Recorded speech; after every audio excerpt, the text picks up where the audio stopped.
Time for an update on my experiment on how Gold Nanostars is coming along. Okay, so the story starts with making Gold Nanostars in the previous video I talked about. And I had great success with that particular video. I used 14 karat gold and some other things that I put in there in order to encourage the growth of Gold Nanostars. So I finally got a hold of a 1 gram piece of 24 karat gold, and now I want to make just 24 karat gold nanostars, not with the copper and the silver and the other things that are in 14 karat gold. I went ahead with the experiment and I changed a few things, and perhaps that wasn't the smartest thing to do, but I figured, well, let's make all 5 nanometer gold stars.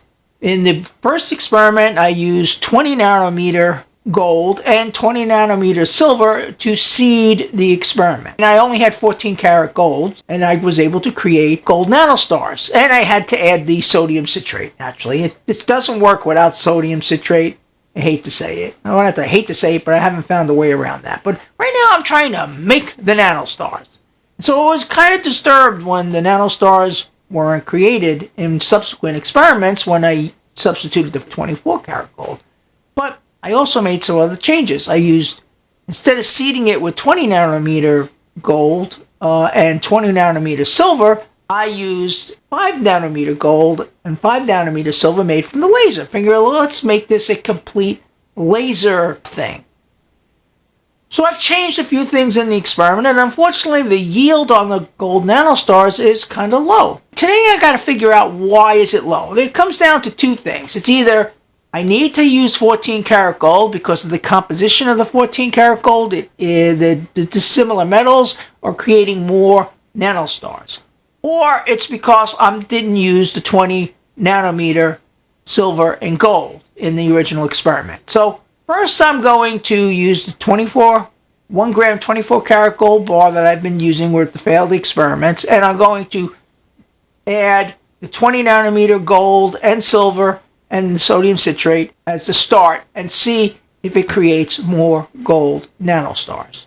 So that's the 2 things I need to figure out, and I'm going to be working on today, and we'll see what happens. I'll let you know along the way.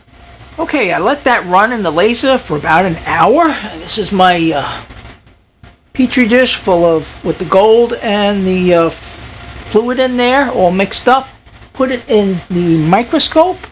So what we got in the petri dish right now is our sodium citrate, 5 drops of sodium citrate solution, 2 milliliters of 20 nanometer gold, and 2 milliliters of 20 nanometer silver.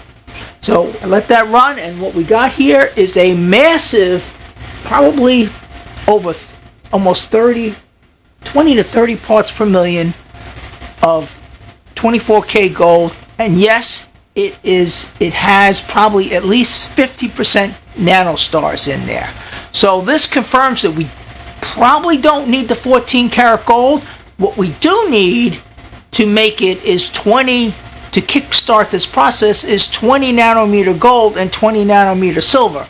I'll have to do another test to confirm it, because sometimes you do the tests and they work out great, and then you do the test again and it's like, it happens often. That's the way experimentation works. And then you got to sit there and say, okay, what was different from the first test to the second test? So I'm going to run another sample and see if we can duplicate this experiment. Then at least we have at least one way of creating Gold Nanostars. A second test under the same conditions as before confirms Gold Nanostars. So now the next phase is to try it with 5 nanometer 24 karat gold and 5 nanometer silver and see if we can create Gold Nanostars using that. Well, it's well into the evening now, and I just pulled my sample that we used the 5 nanometer silver and gold seed, and there were very little Gold Nanostars in the solution. I'm putting it through another test to make it increase the concentration a little bit more, but it does look like we need the 20 nanometer silver and the 20 nanometer gold seed in order to create 60 to 70% Gold Nanostars. That is a very interesting thing that's come about here, that we need 2 different size nanoparticles in order to create the chaotic environment necessary to create more nanostars.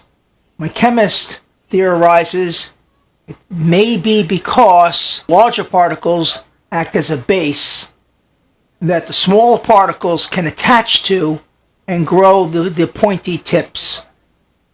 Whereas when everything is all in the 5 nanometer size, we're still creating something that's more symmetrical because they're all around the same size. So there's nothing to bind them to. But at the larger particles from the 20 nanometer seed, even though it's just a little bit of them, acts as something for the nanostars, the small particles, to attach themselves to and creating these nanostar patterns. And that's the theory so far. We'll have to see how it goes. More tests are going to be needed on this, but this is a very interesting development indeed.